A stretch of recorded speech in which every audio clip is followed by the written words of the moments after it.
Welcome to Tenant Screening, how to find the best tenants in 5 easy steps. My name is Nelda Schulte, just like it says here on my banner stand, and I have been a property investor for over 18 years with properties in Alberta and BC. And I've also owned a property management company in Calgary with my husband that we ran for 5 years. And I've worked as a curriculum writer for the Real Estate Council of Alberta and a real estate writer for quite a few years right now. So I feel like I'm well qualified to support you in your landlording journey. I'm going to share my screen so that we can start this PowerPoint presentation and webinar. And as you enter, I can enter people into the restream, live stream, or you can enter through Facebook or Twitter or LinkedIn. So I'm looking forward to seeing you and participating with you one way or another.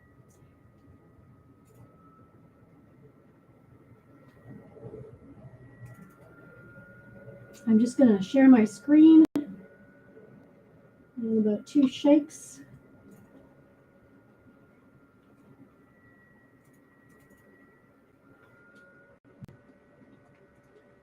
There it is.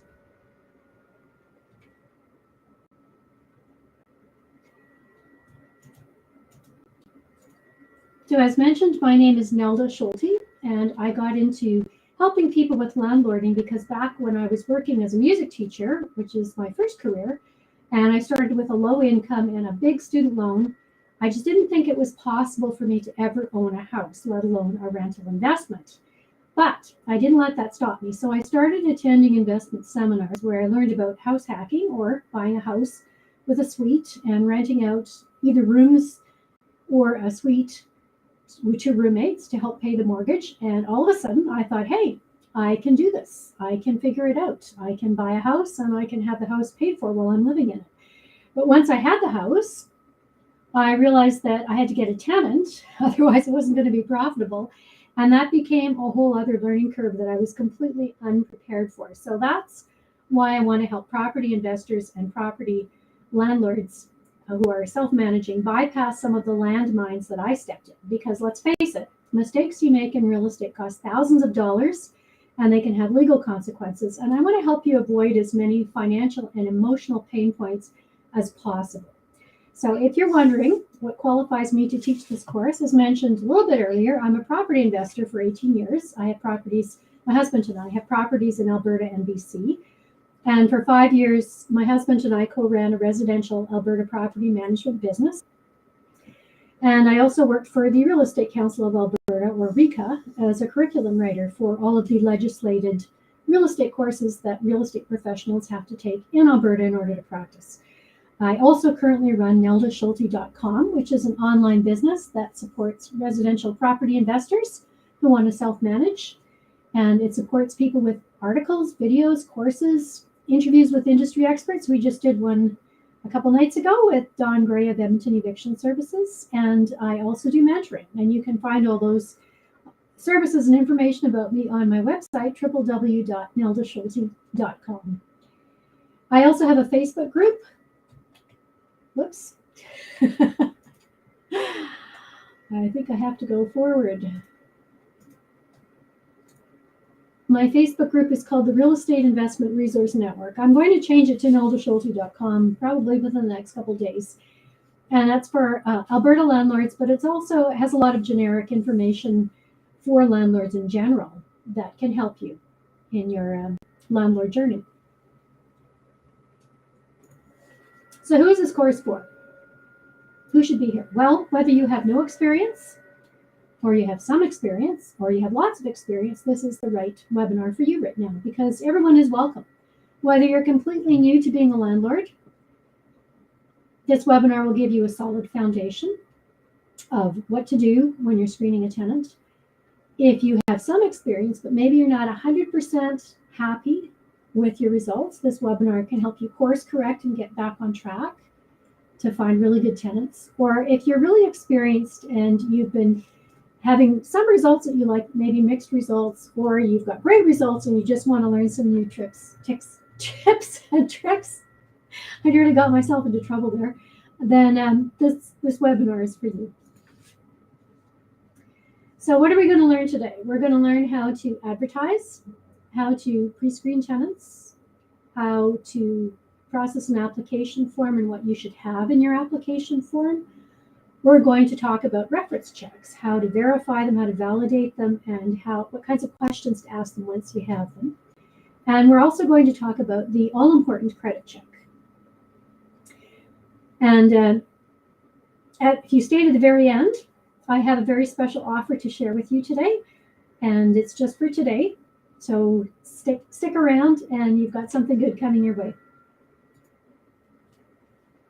I'd like you to meet Paul. So when my husband and I ran a property management business, we'd frequently get calls from distressed tenants and landlords, mostly landlords. And Paul called us because he was at his wit's end. He had bad tenants, and he had bought a house as an investment property that he wanted to use for his retirement. And he got it in a great neighborhood. He fixed it up. He turned it into 2 suites, an upstairs and a downstairs suite. He spent about $100,000 in renovations. He rented the upstairs quite quickly to good tenants. He rented the downstairs to these 2 women who told him they were students, and they had a really good cry story. And he felt sorry for them, and he let them in. But as soon as they moved in, he started having all kinds of problems with them. And then they started threatening to sue him, and he was very worried about that. He didn't know what to do. So that's when he picked up the phone and he called me. So at that point, I said, well, I just like to get a little bit of background information from you. So could you tell me if you've checked their landlord or their work references, or if you ran a credit check, or if you have a copy of the move-out inspection and the move-in inspection, or do you have a copy of the lease? Well, he hadn't done any of that stuff. So I said, well, just curious, Paul, I'm just wondering why you wouldn't do any of those things. And he said, well, I didn't want to look like a jerk. And I said, well, are you running a soup kitchen or are you running a business? And he said, well, I'm running a business, of course. And I said, well, when you're applying for a job, does it bother you to fill out an application form or to provide references to your employer? And he said, well, of course not. That's the process. And I said, well, there's a process also for tenant screening, and that's what you need to find. And there's also a process you need to put in place for the paperwork. And once you've done that, it gets rid of probably 99% of your tenant problems. So once you put that process in place, you're pretty good to go. It's not 100% foolproof because nothing is, but once you get rid of your tenants, we can course correct. This isn't a permanent situation you're going to find yourself in. You will find your way out of here, and then you need to just course correct with a really good screening process. And that's what I'm going to teach you today. I'm going to start with advertising. So we're going to talk about who you want as tenants, which kind of online platform you should choose, or which platform to advertise, how to write your ad to attract tenants, how to check your comparable properties so that you can price your property accordingly, how to post your ad, where to post your ad, how to monitor the results, and how to tweak the ad depending on what's happening. So step 1 is advertising. So who do you want as a tenant or tenants? And then you want to ask yourself this, because if you have, let's say, a bachelor suite condo that is 370 square feet, and you have a family of 8 people with 2 show dogs who want to move in, obviously that's not going to work. There are minimum housing and health standards that you have to adhere to, and the condos also have rules for how many people they'll allow in a suite and whether or not they allow pets. So you have to be screening those people out before you take the time and the effort to drive down and show them a property that you know is not going to suit them. And so that's why you need to choose first who you want as tenants. You also need to choose an online platform that's known and used by tenants, that's well trafficked by tenants. And then you need to write the ad to attract the types of tenants that you want to attract. So that goes back to who you want as tenants. If you know that your property is best suited to one person or a couple who who are single professionals or students or whatever, then you can gear your ad to those people. So we'll be talking about that as well. I'm going to show you a couple examples. This is the first one of an ad that I wrote for a seniors facility. So this was a seniors townhouse complex. They only accepted people who were over 50, and they did not allow children, and it was legal. And so I put the heading down, a beautiful place an empty nester can call home. And within this, I wrote the ad to attract people who wanted convenience. They wanted amenities that were very close by, wanted to live in a nice, quiet neighborhood that had lots of green space and beautiful trees, that was beautiful year-round. All the types of things that a senior would want. Close to transportation, the C train, the buses, all those things were included in this article, on this advertisement. And that's exactly who the advertisement attracted. It was a senior couple who did not have any children, because the complex only allowed seniors, it didn't allow children. And it was close to all kinds of amenities, and that suited them just perfect. And then I wrote this ad. This ad was for a beautiful area in an area of Calgary called Mackenziestown. Mackenziestown is kind of a young, up-and-coming neighborhood that's kind of geared towards professional families, and young families. They have tons of things close by that families love. They've got schools, they've got recreation centers, they've got parks, all kinds of shopping, convenience stores, dance, karate, martial arts, skating, everything is right there. So I geared this ad to speak to people who would be looking for those types of things in that area. And that's exactly who we attracted. We attracted a young family with 2 kids who really loved the area. The kids went to school close by, and it was perfect for them. Now, word of warning when you're writing your ads. If you write your ad specifying that you will not accept spaghetti monsters, it could potentially get you into hot water. Not because there's a real spaghetti monster and you're discriminating against them, but because you have to be careful that your advertising does not exclude anyone based on race, religion, sexual orientation, or any of the grounds that are specified in the Alberta Human Rights Act. If you are wanting a copy of the Alberta Human Rights Act, here it is. Here's the link. I'll just leave it there for a couple of seconds. And that will show you what areas, what grounds the Human Rights Act protects. So what should you not say in an advertisement? Well, if you say adult building or not suitable for children, then you're discriminating, you're excluding children and young people. If you say must have working income or must provide proof of employment, then you're excluding people who are employed, because there could be people who are trust fund babies, who are retired. If you're seeking a mature couple, if you write that in your ad, then you're excluding people who are not mature. You're excluding young people, students, people under a certain age. So you want to leave those things out. If you say ideal for a quiet couple, then you're excluding anyone who isn't a couple. Similarly, if you say suitable for single professional, then you're excluding couples, families. Female, you're excluding males. Suits mature, individual, or couple. Those are, as you can see, these are all descriptions that exclude certain groups, and you really can't write that in your ad. If you say not soundproof, it may indicate a bias against families with children, so you even have to be careful with that. And then just a word of warning about pets. If you have someone who is non-sighted or they can't hear and they have a service pet, you cannot discriminate against the pet. The pet is protected under the Human Rights Code. It's not considered a pet, it's considered a service companion. So even though you might say no pets, you're not allowed to discriminate against people who have a legitimate service animal. So I know we've covered a lot already. I'm just going to go over this briefly.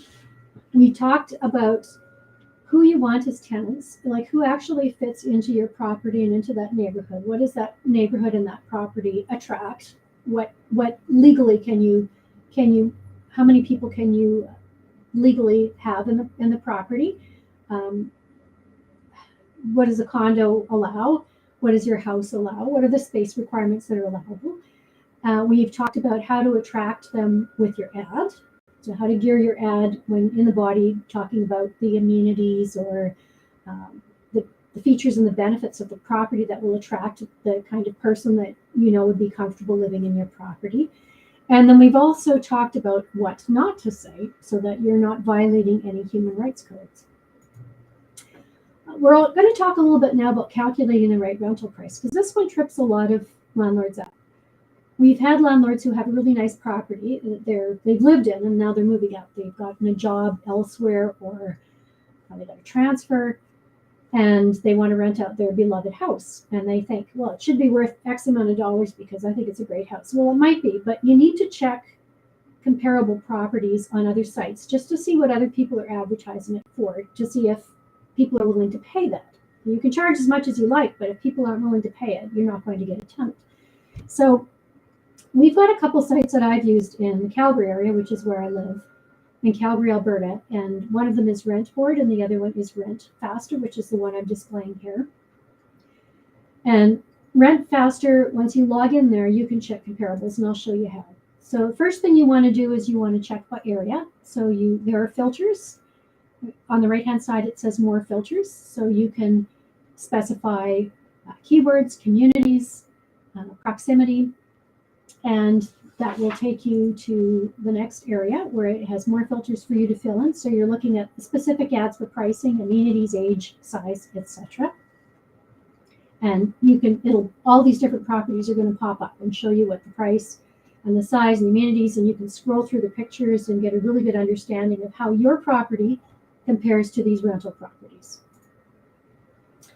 And then you can fill in your type of property, whether it's a condo, house, apartment, etc., how many bedrooms, how many bathrooms, furnished or unfurnished, and then proximity. So it likes to have a postal code so it can see what other areas it's close to.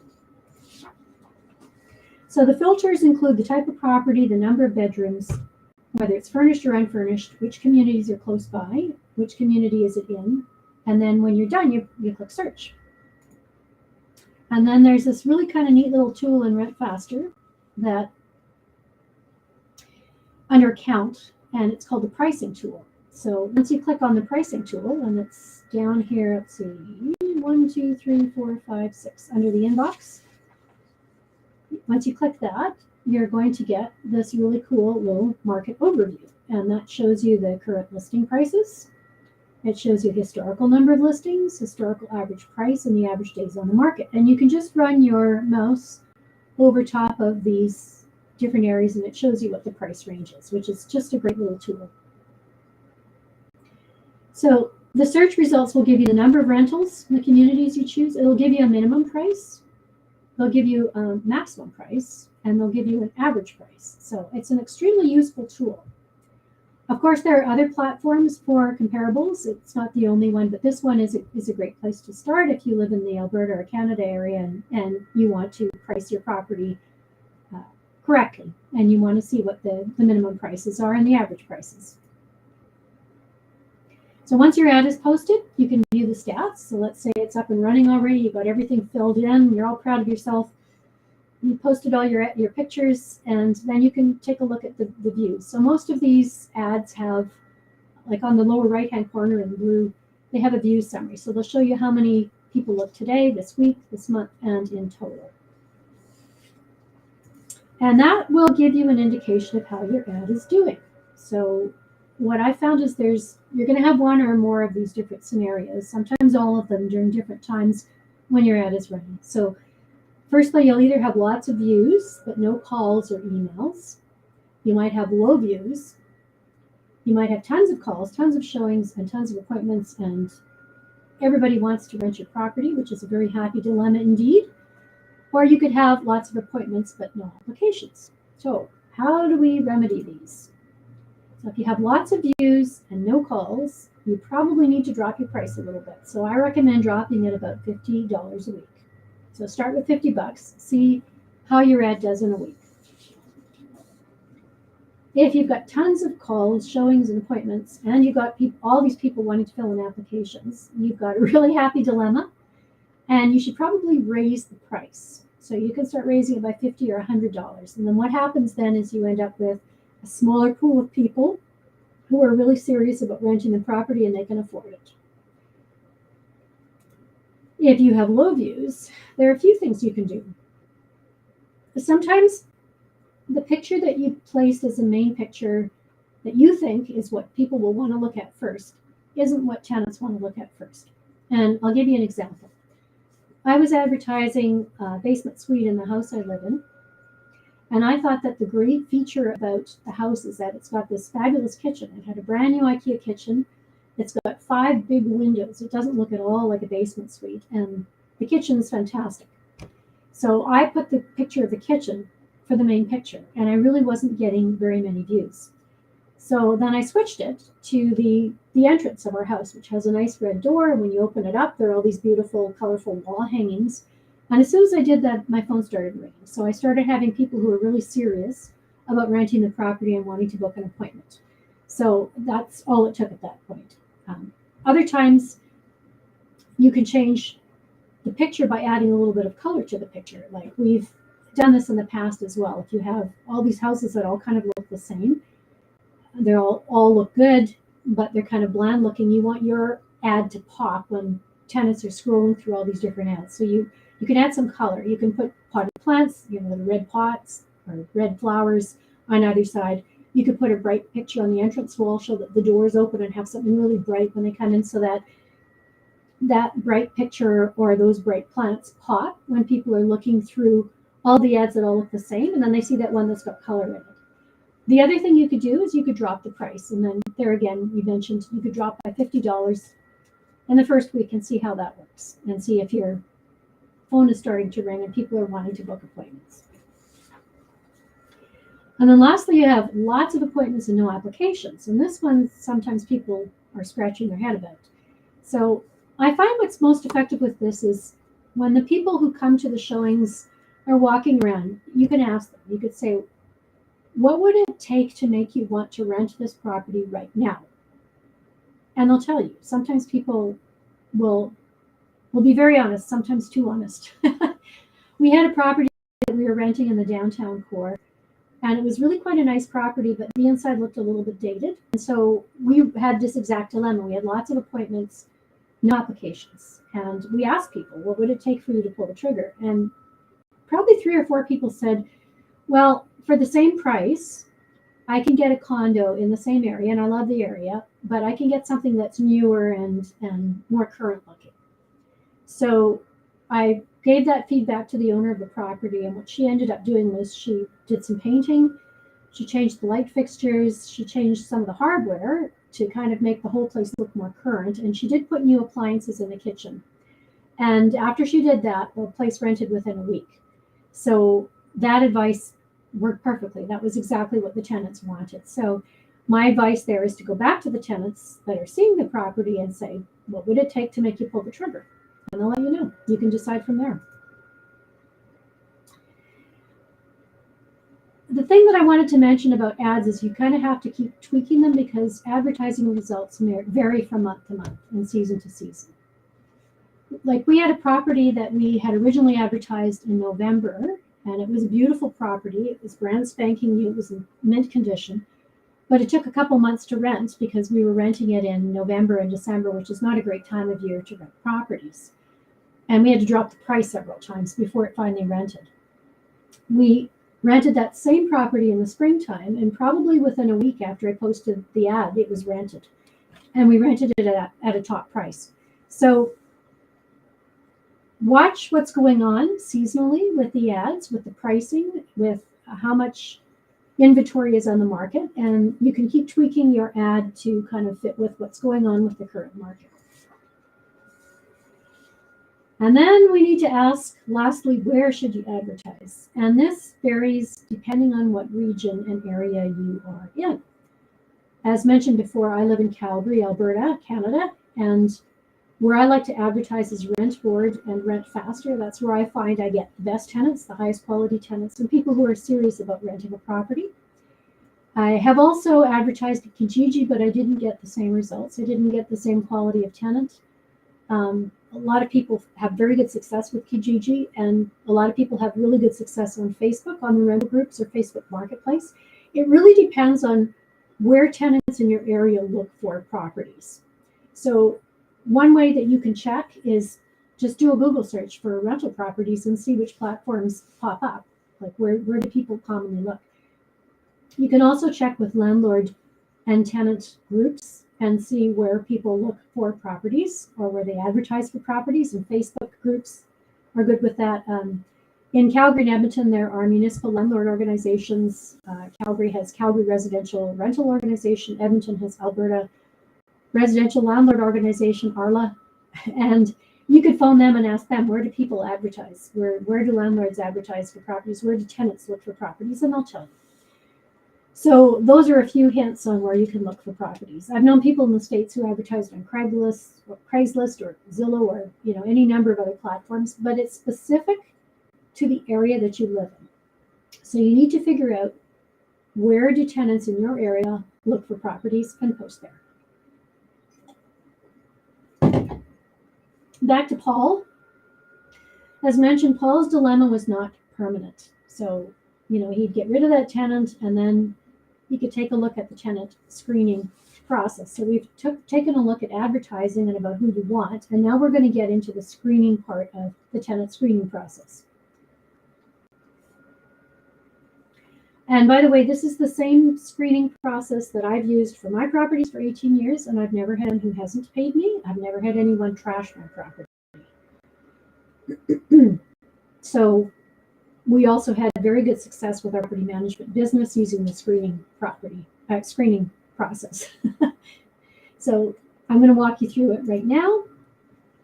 So the first step is the telephone pre-screen. So this is, tenants have looked at your ad online and they've either texted you or they phoned you. And what I recommend is that you send them a quick text or a phone call and say, do you have 5-6 minutes for a brief phone call with me so that I can book your appointment? And then they can give you a call or you can give them a call. And then while you have them on the phone, you can ask them these 7 questions. So how many pets do you have? And what's the weight, breed, etc. So notice I didn't say, do you have any pets? Because whenever I ask tenants, do you have pets? I don't always get an honest answer, because a lot of people don't consider their pets to be pets. They consider them to be family members or like a brother or sister or friend or something. So they won't even call it a pet. Or you have people who pets it for, a family member or neighbor or something. And so they might not consider themselves a pet owner, but they still have pets that they're living with a fair amount of time.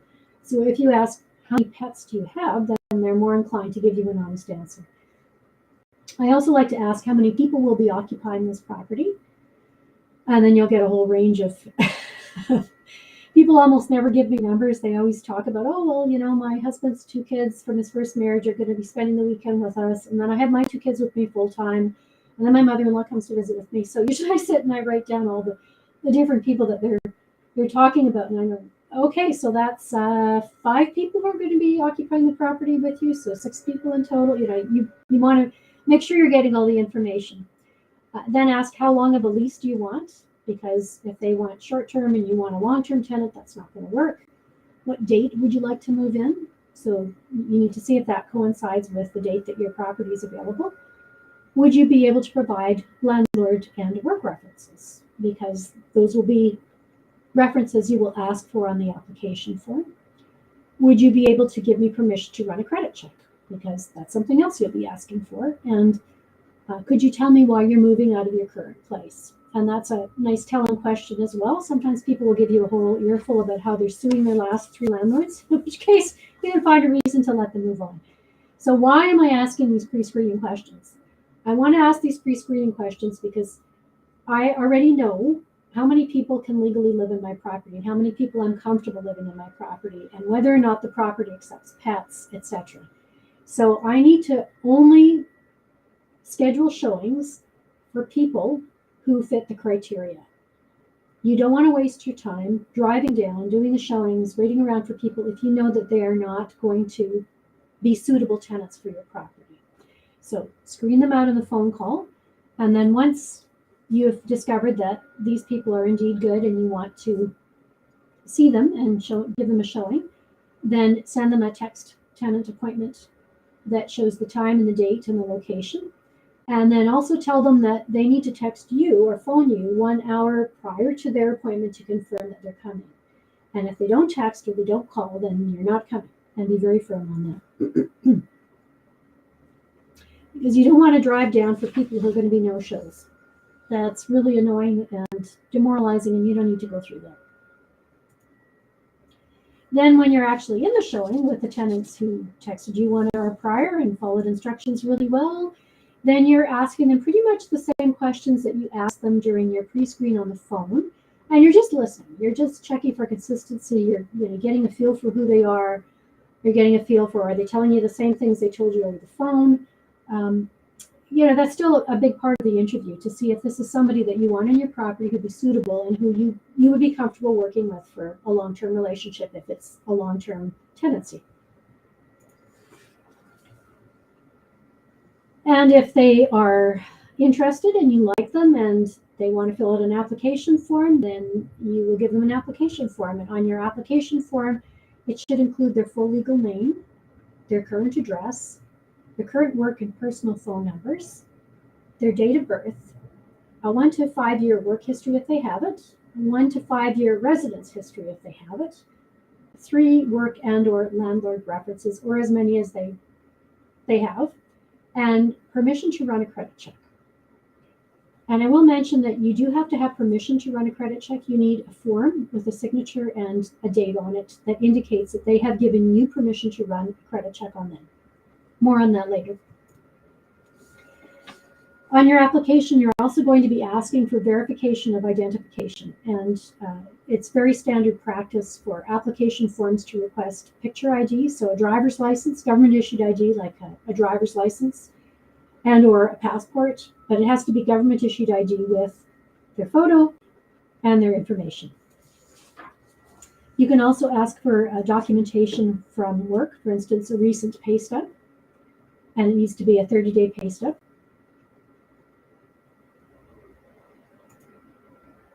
And so just to recap what we've talked about so far, we've talked about a lot of stuff. We've talked about pre-screening your tenants over the phone to make sure that the people that you're actually showing your property to are tenants that you would be considering renting to.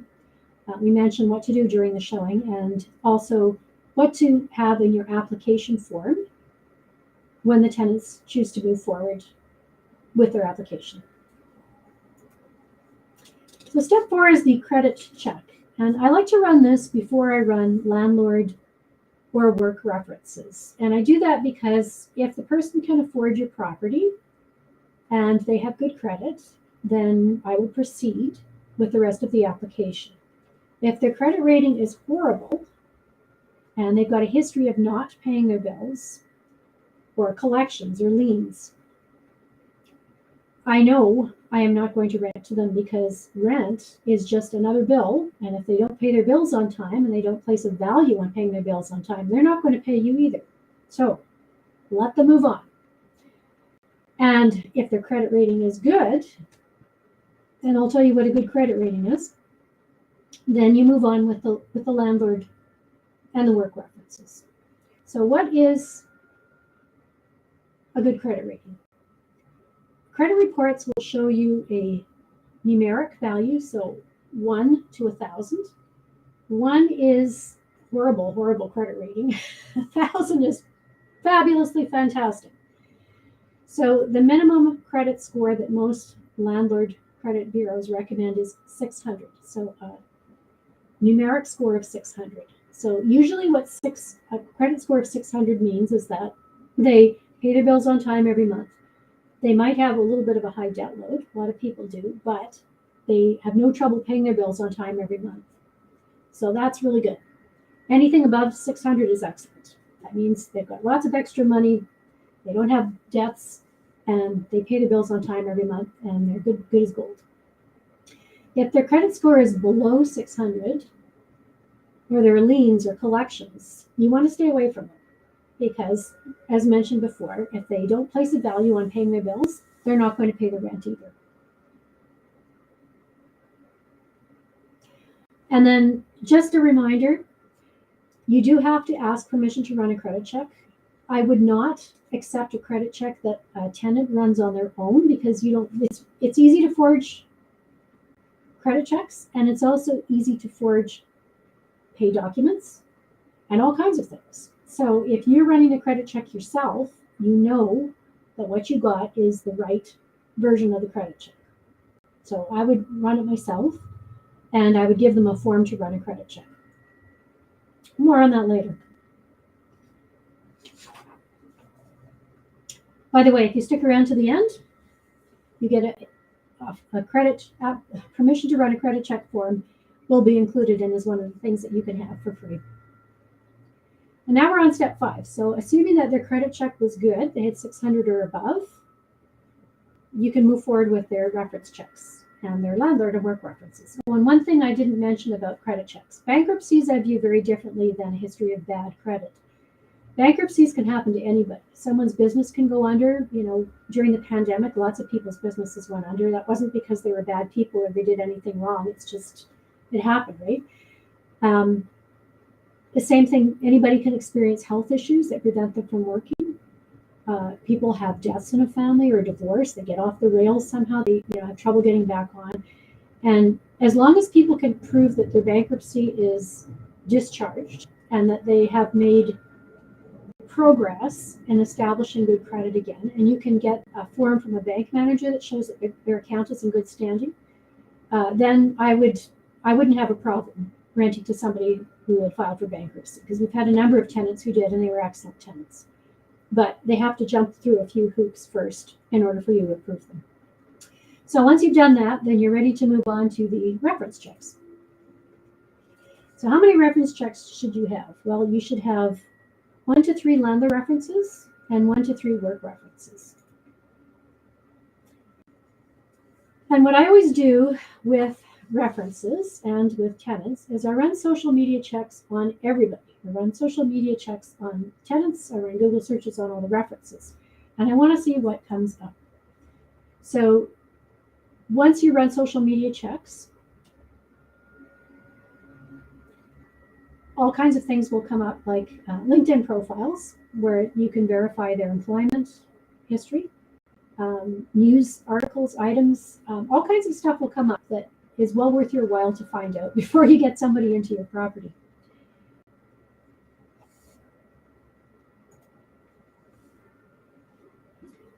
What you want to do is with the social media checks and the Google checks, you want to verify their work references. So you want to verify that the company that your tenant says that they work for and or their work references from is actually a company, a legit company. So you go online and you verify the company and you find the phone number from online. And I always call that number to ask for the work reference. I never call the number that's listed on the application form. And then if the person at the front desk says, oh yes, that person is here, I'll transfer your call, or they've got a remote cell, you can reach at this number, then call that. That's one way to verify if the work references are legit. Social media is the other way. And then you want to prepare your landlord or your reference questions in advance, because you want to be prepared to ask them these questions. And the rule of thumb is that you ask the question and you wait. You don't comment on anything, because silence makes people uncomfortable. And you want them to do as much talking as they humanly can so that you can assess what's going on and the validity of their responses. So you'll ask them, how long have you known this person and in what capacity? And they can say, oh, I've known them 5 years and they've worked, for me as a whatever tradesperson in this site for X amount of years. What can you tell me about them? And so people will tell you all kinds of things, but what you're looking for are themes or patterns of behavior. You're looking for reliability, dependability, ability to get work done when promised, whether they're polite and respectful to their colleagues. And then that leads me to the next question. Tell me about a time when they were in a conflict situation and walk me through how they resolved it, because you want to see how they deal with conflict, because you're not always going to get along with your tenants' ideas and vice versa. Sometimes tenants will see things their way, you'll see things your way. You need to work it out somehow, and you need to know how they deal with those sorts of things when they come up. And then these two questions are the last two. So if you were a landlord, would you rent to them? And if so, why? And it's funny because a lot of the work references that I call in Alberta are landlords. They own multiple properties, and they'll say, well, yeah, actually, I am a landlord, and I've rented this person for these reasons. So they're very familiar with this question, puts them in a good comfort zone. And then I always ask, is there anything else you want to tell me that I haven't asked? So this gives them a chance to think, a chance for you to listen and write notes, and you'll see what kind of comes up. Now, when you're dealing with landlord references, they can sometimes be a little bit easier than work references, not always. Again, run a Google search on the property management company. If the tenant's property was managed by a property management company, look up the number online and call that number. Don't call the one on their application form. So you're verifying the property management online. But sometimes properties are owned by private landlords, like me, for instance. Property managers are not managing my properties, I am. And so, how would somebody know that I am a legit landlord? Well, if it's a private landlord, there are a couple things you can do. One is you can pretend you're looking for a place to live, and you call the landlord and you say, I understand you've got a house for rent, blah blah blah, and I'd like to rent it. And if they say, oh no, I don't rent a property, I've never rented properties, then they're busted. They're a fake landlord reference. The other thing you can do is you can run a title search on the property and see if the name on the title matches the name of the landlord on the application.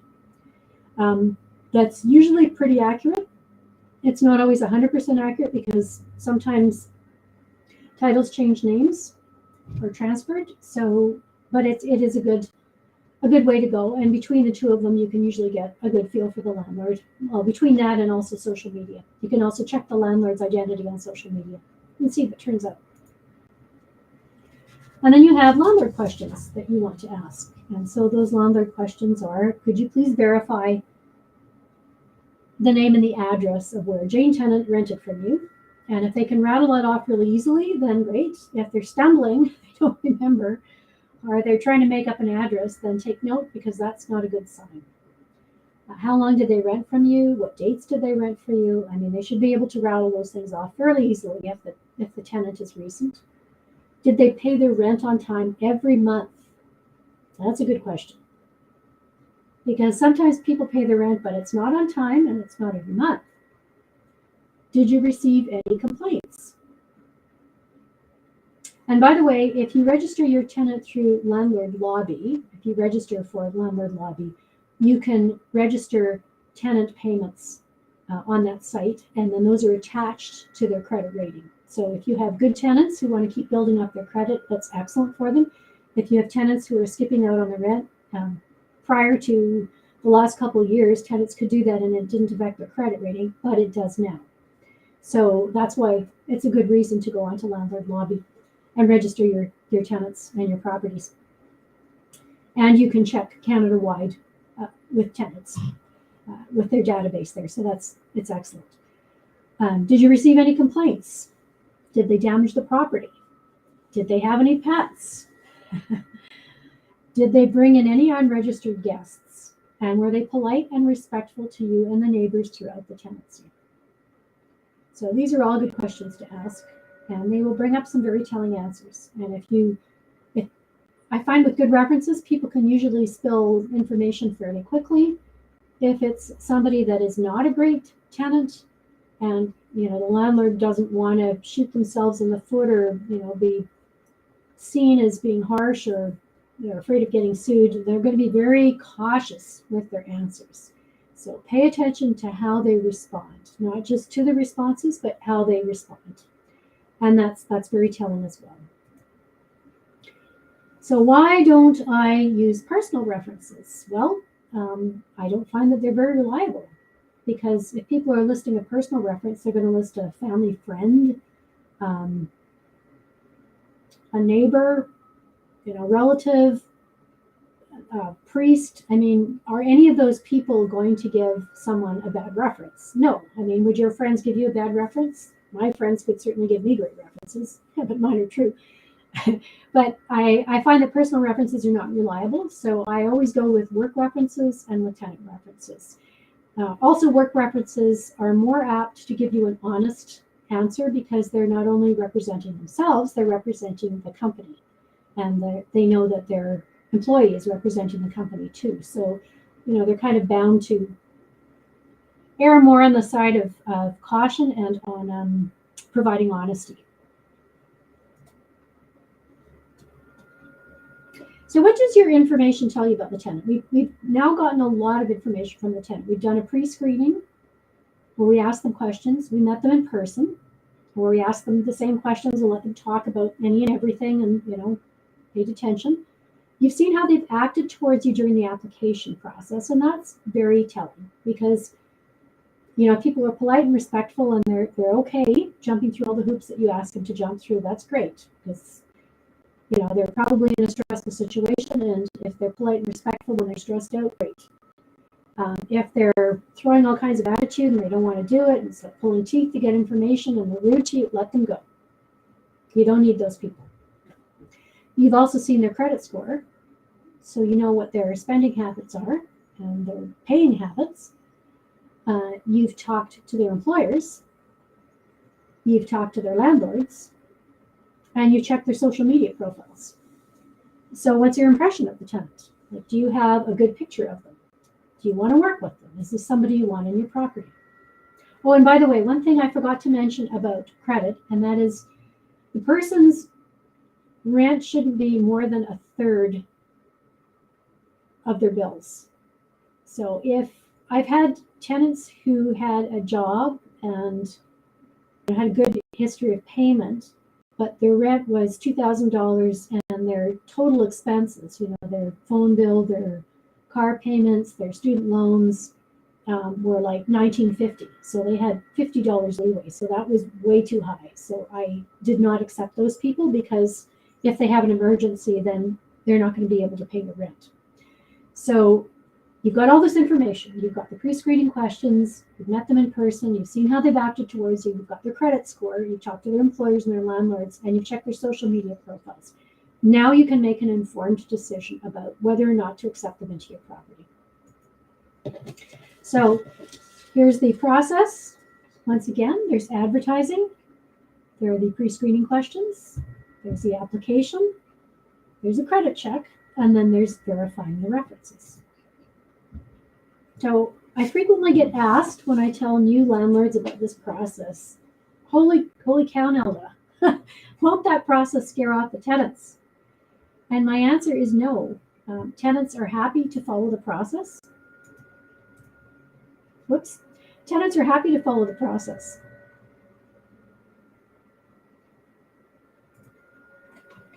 They're kind of like a kid with a report card. And a kid with a good report card wants you to see the report card. A bad tenant will get scared off, or they'll get scared off throughout the process, or you can catch them if they've got false claims or false references. Sorry, I'm getting a little messed up between my screens here. So I wanted to give you a special offer. So I need to get back onto the screen again and share my screen. I'm going to pull my PowerPoint presentation up again. I also wanted to answer a couple questions that came my way.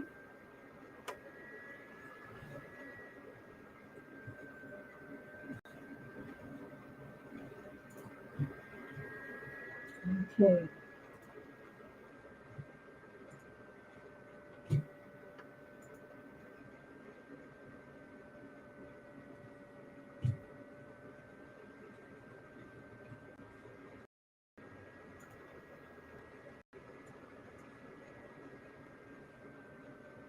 Okay, having a little bit of difficulty with technology, but it's not the end of the world.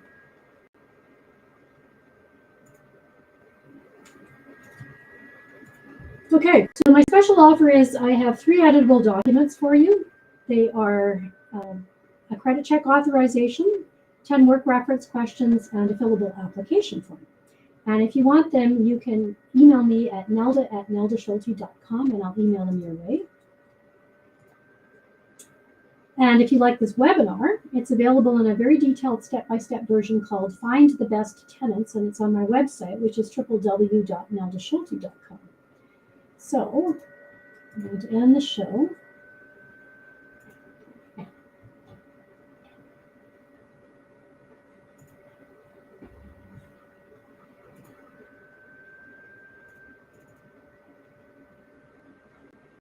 There we go. Now I've got where I wanted to go. Okay.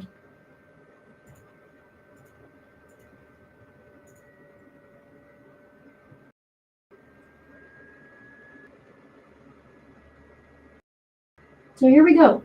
Here's find the best tenants. And I'm going to go one back for the special offer so that you can email me at nelda@neldaschulte.com. And I will give you all of this information for the credit check authorization and the tenant work reference questions and a fillable application form.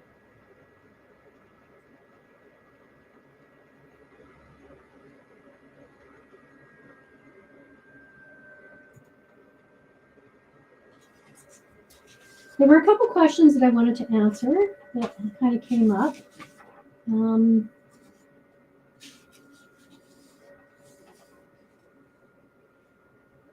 Jean from Lethbridge had said, does Rentboard have the same pricing tool that RentFaster has? And no, it doesn't, but they do offer ad statistics, which are also really helpful.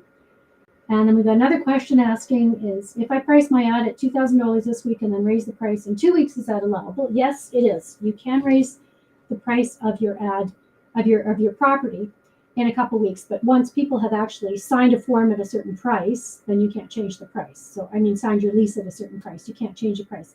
But you can change the price of your property while you're advertising it. And do you get better results having a professional photographer take pictures of a rental property? Well, not really. We've had professional pictures taken, and I've taken my own. After a while, you kind of know how to angle your camera so that you're getting a good picture of the room. So, I mean, if you really hate taking pictures and your pictures are horrible, maybe, but if you're not bad taking pictures, then use your room. Someone else wrote in and said, I've got a lot of trouble writing ads. What should I do? And practice, or if you're just terrible at it, have somebody proof your ad or have somebody write it for you. But I think practicing and seeing what kind of results you get are the best way to learn how to write a good ad. And then the last question is, what if I don't know what kinds of tenants I want? Well, you can check the area, pay attention to the types of people that live in that area. And that kind of tells you kind of what kinds of tenants are attracted to your neighborhood and to your property. And also, you have minimum housing and health standards. So minimum housing and health allow a certain amount of people in sleeping spaces and using bathrooms and kitchens and stuff. So you can check minimum housing and health, and that'll tell you how many. And you can check your neighborhood, and that'll tell you who lives there. And that's all I have for you today. Thank you very much for joining me. My name is Nelda Schulte, and my website is neldaschulte.com. Email me at nelda@neldaschulte.com to get your free forms, to grab them. Grab those free forms that are editable, by the way. And or if you want to take the course, I highly recommend you take it because you can listen to it either on audio or you could watch it on a video, and it's all there for you on www.neldaschulte.com under Find Best Tenants. And it's extremely reasonably priced, under $30, so great deal. Anyway, I look forward to seeing you in the future. Thank you very much for joining me. Have yourself a wonderful day.